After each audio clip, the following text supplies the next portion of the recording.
Hayate Ayasaki is a 16-year-old boy who is deeply in debt because of his parents who don't work. A childhood vision of Santa Claus has inspired him to work hard and earnestly. His body is unnaturally sturdy, able to withstand all kinds of physical damage and punishment. During Christmas Eve, Hayate is fired from his job as a bicycle delivery man after his parents notify his boss about Hayate being underage. His boss tells Hayate that he gave his paycheck for the month, 170,000 yen, to his parents. Hayate is mortified, knowing his parents would spend it on ridiculous dreams and expenses. He races home where he finds that his mother has already used almost all the money for a failed dream. He finds an envelope left behind by his parents as a Christmas gift, a debt of 156 million yen to loan sharks. Hayate escapes just as they arrive and goes to a park where he is angry at Santa Claus for saying that hard work will eventually pay off. Hayate sees a young girl, 13-year-old Naji Senzanen, attempting to buy from a vending machine using a credit card. He contemplates kidnapping her for ransom to pay off his debt, but he instinctively jumps out to defend her from guys who are hitting on her. Hayate gives the freezing Naji his jacket, and in exchange, Naji asks Hayate what he wants. Hayate still decides to kidnap her, but his choice of words makes Naji think that Hayate is asking her out on a date. Hayate fails in trying to call for ransom after giving out his name, and he collapses from exhaustion. But he is downed by a girl, and he cries from this random act of compassion. They see Naji being kidnapped, and Hayate chases after her on a bike, rescuing her. Naji asks Hayate again what he would like as a reward, and he asks for help in finding a new job as he collapses once again. Naji says that Hayate would be a good candidate as her new butler. Hayate awakens at the Sansen mansion, where he learns that the girl who saved him yesterday, Maria, is Naji's maid. Naji invites Hayate to be her butler as a replacement for her previous one, Himagami, and he accepts. However, the head butler, Klaus, is distrusting of him and wants Hayate to get kicked out. Maria, aware of Hayate's debt, is reluctant to do so and instead begins training Hayate at his new job. Maria is impressed by how well Hayate is cleaning, further removing any reason to have him removed. When Hayate enters a study room and accidentally reads one of Naji's manga, she angrily kicks him out. Hayate is picked up by the loan sharks from yesterday. A while later, Maria shows Naji Hayate's debt, which Naji had no idea about, and they go to look for him. Hayate is brought to a seaport where he is to be used as slave labor. He is rescued by Naji, disguised as a heroine, who pays off the money as she is too embarrassed to show her real face. The loan sharks demand the full repayment of Hayate's debt, which Naji pays back in full. They accept the payment and remarked that Naji must now collect the debt from Hayate as a result. Hayate will work off his debt as a butler of the Sansaden estate. The next day, Maria explains that it would take Hayate 40 years to completely pay off his debt, and he resolves to work hard to pay it off. Maria asks Hayate to wake up Naji for breakfast, but when he enters her room, he sees a giant white tiger sleeping with her. Naji awakens and explains that the white tiger is her cat, Tama. Klaus, who is hiding under the bed, jeers at Hayate for being intimidated by Tama, but he is attacked by Tama before he can attack Hayate. Naji calms him down, causing him to become docile. However, Naji instead has them fight outside in the garden, and Klaus proposes that if Hayate can defeat Tama, then he can stay. However, Klaus and Naji realize that Hayate and Tama are fighting along a flower bed that Maria tends to, and when she sees her flowers ruined, she glares at Klaus and Naji, vowing to give them a stern lecture after she treats Hayate's injuries. Maria explains to Hayate that Naji found Tama abandoned as a kitten and brought him back with her. Because Tama has gotten used to a life of luxury at the mansion, he is ill-suited to live in the wild or at the zoo. She reassures Hayate that Tama is loyal to Naji, just like him. Maria leaves, and Hayate learns that Tama can talk, a fact nobody else knows. Klaus is still opposed to Hayate, so Maria proposes they test Hayate's combat abilities. Klaus prepares a nursing robot meant to compete against Hayate's housekeeping abilities, but when Naji insults the robot's appearance, it attacks, and Hayate jumps in to defend her. Hayate defeats the robot by electrocuting it, forcing Klaus to accept Hayate for the meantime. One day, Naji forgets to bring her lunch, so Maria instructs Hayate to bring it to her. He is stopped at the gates by a teacher, Yukiji Katsura, who thinks he is an intruder, but he manages to slip by her. Hayate meets Hanajuku, who is stuck up on a tree after rescuing a baby bird. She asks Hayate to catch her as she jumps, but she ends up stepping on Hayate's face as she lands. They apologize to each other, and they become acquainted. Hanajuku, who is the student council president, offers to bring Hayate up to the school clock tower, which Hayate was admiring earlier. Meanwhile, Yukiji instructs the 3 female students to help them look for Hayate, who was still treated as an intruder. Yukichi finds Hayat at the clock tower, who takes away the bento box meant for Naji and taunts Hinajuku by standing near a ledge, knowing Hinajuku is afraid of heights. However, a strong gust blows Yukichi plummeting down, and Hayat jumps after her, but the bento is now ruined. Hinajuku and Yukichi apologize, and they run into Naji, who surmises the situation. She thanks Hayat for coming anyway and tries to skip classes so she can eat the bento, despite Hayat's protests. Hinajuku looks on, somewhat interested in the Senzen and family's butler. Hayat prepares Naji for her school, but she decides to sleep in instead. Maria tells Hayat that Naji often skips school because of her sheltered upbringing, and she dislikes going outside. Suddenly, Naji's childhood friend, Sakuya, crashes in through the window. Sakuya wants to check out Hayat, intrigued by Naji's new butler, who she correctly assumes looks quite poor. She challenges Hayat to be a comedian, being one herself. He performs some gags which satisfy her, and Sakuya tells Naji that Hayat is a good brother. Afterwards, Sakuya learns that another mutual friend, Asumi, is also due to arrive, but she gets lost, worrying her and Naji. Meanwhile, Maria instructs Hayat to go out on an errand, wearing a rather expensive coat, and is told not to dirty it in any way. Along the way, Hayat encounters various obstacles, all of which almost get on his coat, but he manages to avoid it. He decides to walk through the park, which he decides is a safer route. He encounters the lost Asumi, who is attempting to buy from a vending machine using paper seals. Asumi's bodyguards arrive, and Hayat carries her away. However, while attempting to keep himself and Asumi from falling into a lake, the coat breaks. Hayat leaves Asumi at the Senzen estate while he goes out to complete Maria's task. Asumi's bodyguards are still searching for Hayat, believing he kidnapped her, Asumi. He finally arrives at the mansion and recounts the earlier events of the day. Naji realizes that Hayat may be in trouble and asks Maria to help him. Meanwhile, Hayat is still thinking of a way to raise money to pay for the broken coat when he runs into the loan sharks from before. However, Asumi's bodyguards arrive as well and assume that Hayat is associated with the loan sharks.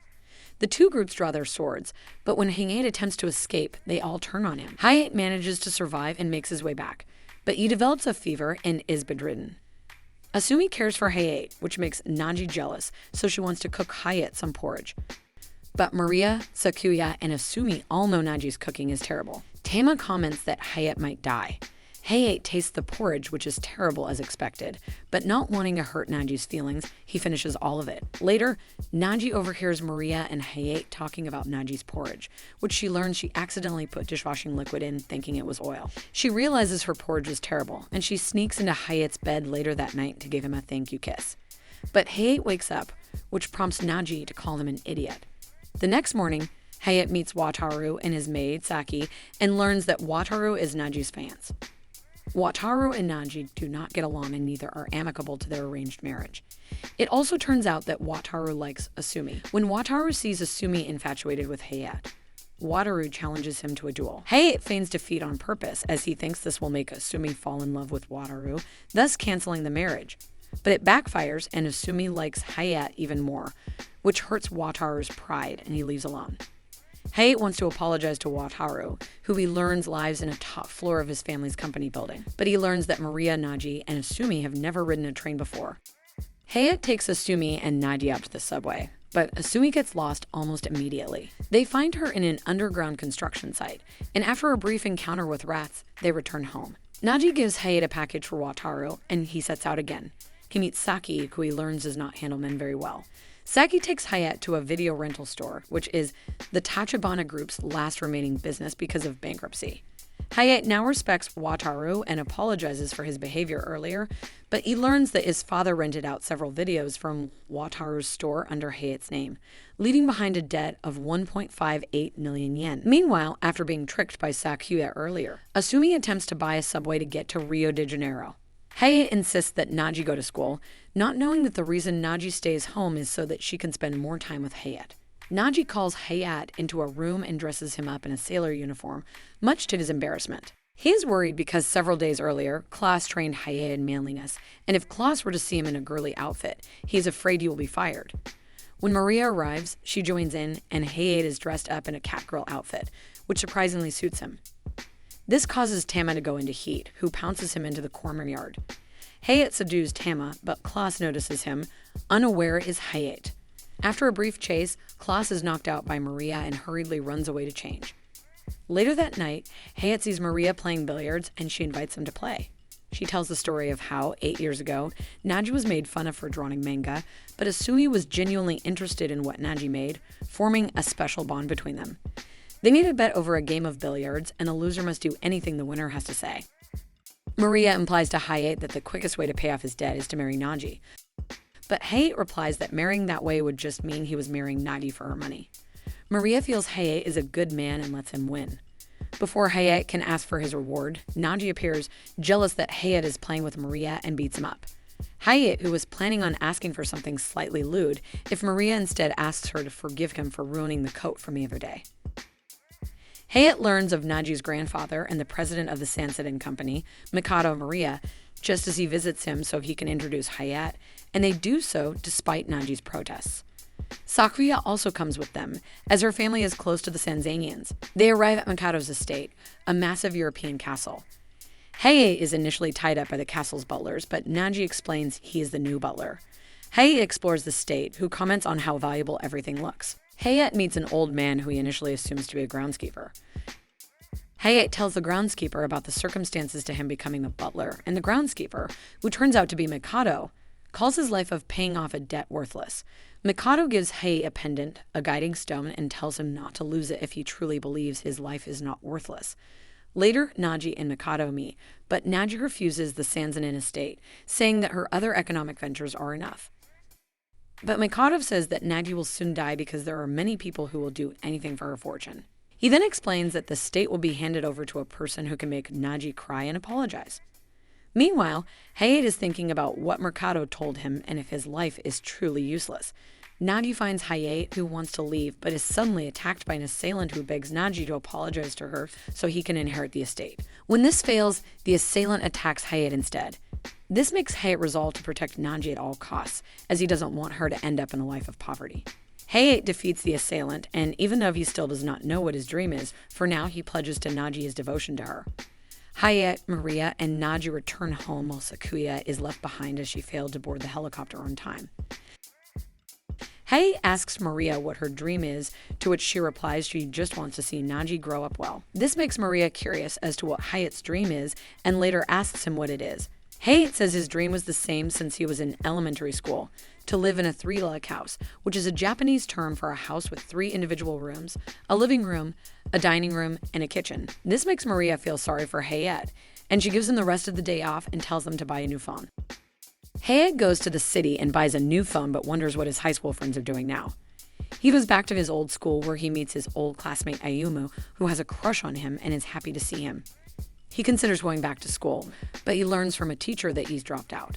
Last Christmas, his parents went to retrieve the remaining tuition money. Hayate is disappointed and says goodbye, but in a bid to get him to stay, Ayumu confesses her love to him. Hayate feels Naji would be sad, so he rejects her.